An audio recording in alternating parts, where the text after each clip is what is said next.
Welcome to the Business Spotlight podcast. My name is Kay Cote, and I'm your host for today's episode. And today on the show, I have Michael Ciccolone, CEO of Blackline GC, as my guest. We're going to be learning about his business, his journey to business ownership, best practices that he's learned, and challenges that he's faced to give you that inside look to what it's like to build and operate a business. Welcome, Michael. So great to meet you. Thanks for being on the show. It's great to meet you too, Kay. Thanks for having me today. Of course. Well, before we dive into all things business, I want to share a little bit about you with our audience. So take us back as far as you'd like and share a bit about yourself. I'm a corporate tax attorney, and I've been doing that for about 13 or so years now. And I work predominantly with growth-based businesses, and I kind of help with their capitalization, structures, growth and expansion operations, and hopefully, for everybody, an ultimate acquisition. So I do mergers and acquisitions as well. And before I went to law school, I trained bomb sniffing dogs for the Marine Corps for about 9 years. And so that was my kind of segue. I needed a job that maybe was a little bit safer. So I decided to go to law school after I got off active duty. Wow. Well, thank you for your service. Thank Um, you. that is a cool, like, okay, so I kind of want to ask if any of like your previous work influenced you as a leader, as a CEO of your company. Like that's kind of a, do you see anything from that kind of like helping you within business today? Yeah, I actually very fortunate because my career trajectory in the Marine Corps, was pretty quick. I got promoted very fast, so it put me in leadership positions at a very young age. Being in charge of, anywhere from 4 to 10 Marines by the age of like 23, and then by the time I got out, I think I was like 27 or 28 years old. I had just south of 200 people that were direct reports to me. And so I got a great opportunity to get some real hands-on leadership real early on in my professional career. And that's, taught me, kind of several great attributes I brought along the way, discipline and everything like that. But also I was fortunate that at the tail end of my career in the military, I had a good portion of the workforce was civilian. So it was a nice transition from going and being in charge of just Marines to also having civilians, because there's a completely different dynamic involved. Oh, definitely. Well, love that, especially like it helps you with that, like shows that you're a leader, and then now you can just like hone in on those skills as you grow. And so Mhm. tell me about the company. I'd love to learn about, Blackline and how that came about. Like, how did you start? Yeah, so I think that probably the best way to start is to talk about, the problem that I've identified. And this comes from years in private practice, but also being the chief legal officer for a growth-based company for about 3 years. So more kind of in a consumer of legal services context where I'm dealing with outside law firms. And I realized very early on that the cost of legal services is just way too high. There's a report that comes out every year, and it just recently came out. And the blended median hourly rate for the top 100 law firms in the country is over $1,100 an hour. And so, there's a figure to the left side of that and to the right side. So you could be paying upwards of 2,000 or more. And I think that's had a negative impact on accessibility to legal services, specifically in the smaller to mid-sized companies. So companies that are doing, probably south of 5 million in revenue, it's very difficult. They're probably not going to work with like a tax attorney because most of my colleagues are at these big law firms. And then, companies that are doing probably 50 million and up, maybe 50 to say, 5 to maybe 75 million in annual revenue. They're probably the businesses that are leaning almost exclusively on these big law firms that are billing, north of $2,000 an hour. And so this is a good way to expand the scope of legal services that they're getting while also lowering the overhead. And this whole kind of idea of mine is designed to encourage and foster long-standing relationships with my clients. And that's always kind of been my approach since day one. My first client in private practice as a very young baby lawyer still works with me to this day. And I really kind of am proud of that relationship has lasted as long as it has. So I've developed a model that brings kind of the skill set of having someone at an executive level on the legal side um, to kind of work on the day-to-day issues that small to mid-size and even large businesses are facing. And it's mostly based off of flat fees and subscription models and everything like that, which is how I've been able to provide this access to the companies that may have been priced out of the market before we launched this. I think that's really big. You really targeted that, that challenge you saw or that thing that you could fix, and you were able to create a solution. So now I want to dive into the team that makes it happen. And so let's start with you and your ownership structure. What does your ownership structure look like currently for the company? So right now, I'm the sole owner of the business. I suspect that's going to change. I've left probably about 45% of the equity open because our model, while it also encourages longstanding relationships with the clients, we also want to have longstanding relationships with the attorneys and the staff that work for us. So eventually, there's going to be some kind of equity compensation and equity ownership, depending on who we're talking about. So I suspect that's going to change in the next couple of years. Okay. Oh, that's cool that you mentioned that. That's like a golden nugget. It is kind of like you said, like setting that aside, like this is going to expand and grow. Okay, so looking at employees now, what does that look like for you? How many current employees do you have? And do you also work with like 1099? Yeah, so right now, this business is fairly new. We really just kind of launched in August, September timeframe. So Mhm. right now, everybody that's working, all the attorneys that work for us are 1099 with the eventual agreement that they're going to come over and be W-2 employees. And and then this is probably something that's very relevant today that a lot of the people watching this podcast may run into in their own businesses is incorporating a robust AI infrastructure underneath the attorneys, because that's one thing I notice in private practice is attorneys a lot of times are under supported, and so they're doing a lot of tasks that could have been pushed out to other professionals or outside the organization. So I'm leveraging AI to kind of fill in those gaps so our attorneys can focus exclusively on the client relationship and the work that they're doing for the clients. Oh, that's powerful too. And that's like a really big use of, especially bringing back their time to them so they're not doing all Mhm. that admin and all the, the things, the tasking things, right? Yeah, and really for me, it's because you probably see this in all businesses, especially in professional services industry, where you have people that only want to work 40 hours a week. Lawyers are known to work absurd hours, but not all of us want to do that. And so I've kind of put together this model that allows for someone who wants to come in and they're probably going to make less money, but they're okay with that because they really value the work-life balance. But there's other people who love working and want to make the kind of money that you would make at one of these big law firms. And our compensation structure accommodates that as well. So if they want to work 60, 70 hours a week, they will be compensated, but there's no requirement for them to do that to keep their job. Because I personally have always valued the work-life balance. That's really big too. I like that. That's really great to hear that there's the flexibility within the company.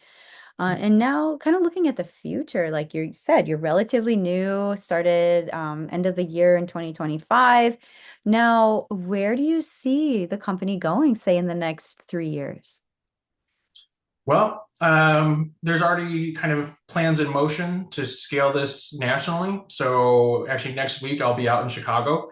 So phase one has always been Austin, and really there's all these thriving municipalities outside of Austin, specifically Pflugerville and Round Rock, and that's actually how we ended up in touch with each other is um, is meeting Tanner at a Round Rock Chamber event. And so phase one is to focus on this market because this is home market, and I truly believe that Austin has a lot to offer, and I think that that our model is actually going to serve the small to mid-sized businesses of the Austin community very well.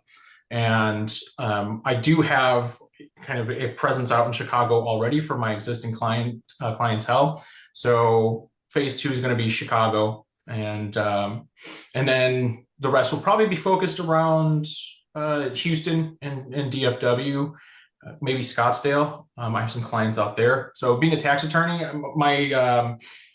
my jurisdictional limitations are a little bit less because most of the tax is federal law. So I have clients scattered all over the country. I just need to figure out where are these pockets kind of similar to a market like Austin or a large market like Houston or Chicago where we could really gain a lot of traction. So to answer your question, next 3 years, we're looking, hopefully at a somewhat of a national presence.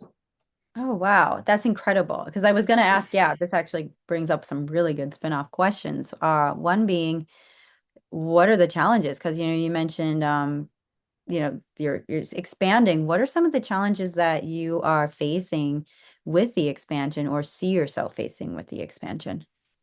Yeah, so try to consider this a very forward-thinking kind of modern version of a law firm, and we're not going to have brick and mortar offices just because the overhead really just doesn't justify it. If we need to meet with clients in person, we can meet them somewhere at their office. I find that actually more effective, especially for operational businesses. There's one of me, and there may be seven people sitting on the board or however they're structured. So a lot of times I'll go in on site and visit with clients, or we can get a conference room. So a lot of the kind of obstacles is making sure that we're abiding by the kind of jurisdictional limitations. We don't want to cross any ethical boundaries, doing legal work that we shouldn't. And so a lot of the challenges is identifying other jurisdictions that are very friendly with Texas barred attorneys. And Illinois is one of them, New York's another, but California is a good example of one where they don't really care how long you've been practicing. Like if you want to practice in California, you have to take their bar exam, and I'm not taking another bar exam ever. So finding these kind of jurisdictions where the work is there and that we can also kind of easily kind of come in. I have one of our attorneys is licensed in Illinois, and but as a business owner, I can't rely on that because while I do value the relationship that we establish with our attorneys, we don't know what the future holds. So right now, I'm going through the process of getting licensed in Illinois. So the kind of administrative side of running a business, juggling that with still being a practicing attorney, I think is probably one of the biggest obstacles. Definitely. I could see that. That's like where, that's a golden nugget for the conversation because a lot of business owners in a variety of different industries are struggling with that same thing is like offloading the admin or that the kind of the tasking to focus on the core. And so what are some of the ways you're mitigating that as you move forward as the workload increases? Yeah, so AI is a big component to this. I've engaged with a consultant who's we're currently working on putting together, a real, robust infrastructure. Because right now it's kind of the wild, wild west when it comes to AI, and I don't have the time to dedicate to learning the ins and outs. So I have a consultant that's putting together the structure, and so a good example of where this reduces my time as a business owner is getting ready for consultations. And consultations to me and communications with clients is a huge thing and it's very important. And so my consultations are always free because I've identified that that's an obstacle. Whenever clients feel like they're on the clock, they want to get off the clock as quickly as possible. So, but at the same time, as the business owner, that's time that I'm allocating to a non-revenue generating activity potentially. So a good example is using like virtual assistants. So if someone clicks on like my Calendly, the idea is that that's going to be a triggering event that's going to send a virtual assistant to gather even just some rudimentary information, send them a form. So I know what I'm getting into going into a meeting because my practice is very kind of broad. So it could go from anything from doing an acquisition deal to evaluating, doing tax credit analyses, and those are two completely different things. So this kind of, lets me hone in on the important issues, at least initially, and then using software to record the meetings, and so I'm not sitting there having to take notes, or I don't have to bring in another attorney to take notes. We have a note taker and follow-up items. That's a huge thing, and AI is great, a great tool, because after the meeting, it will tell you what the follow-up, what next steps are, and you get an email, which is great. So that's really kind of what we're looking at, is trying to minimize, because for me lawyers live and die by the billable hour, and I view it more, how do we maximize profit margins, not necessarily just raising our rates because a year has passed and we're going to add another $100 onto our hourly rates. More, is there a way we can reduce overhead to increase our margins, so that way, we can kind of encourage these long-standing, real kind of intimate relationships with our clients. Yes, I think that's huge, as especially as you're growing and expanding and dealing with growing pains of a business. And so love this for you. And I think it's going to be an epic to see as your business grows. What is something you specifically want to see happen in 2026? 2026, really just I want to get to a point where I'm focusing more kind of on, as it like an executive function. So I'd like to have some more staff underneath me, so I can focus and be the face of the company. I can go out and do more things, like sitting here talking to you today, and going out and talking with business owners, engaging with them, giving presentations. I think that's a big way. Knowledge should be shared freely, and so I love getting up in front of groups of business owners, and sharing things that I've encountered as an attorney, but also as a business owner along the way. And so 2026, hopefully we can get to a point where I'm doing more of that and less of the administrative, and even, scaling back on the more detailed kind of legal work, maybe stuff that would be more associated, that you would probably push down to a more junior attorney. Yes, the face. That's another thing as a business owner, to be the face or not to be the face. And so Hmm. that's really cool. Well, before we get into kind of like wrapping up the podcast episode, I want to take us through a fun Q&A, which is called our rapid fire questions.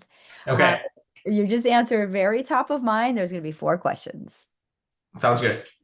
Question number 1 is, what is a key to success for you?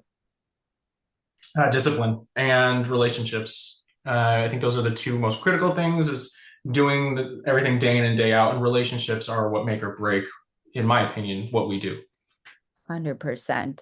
Number 2 is, what is a piece of advice you have for other business owners?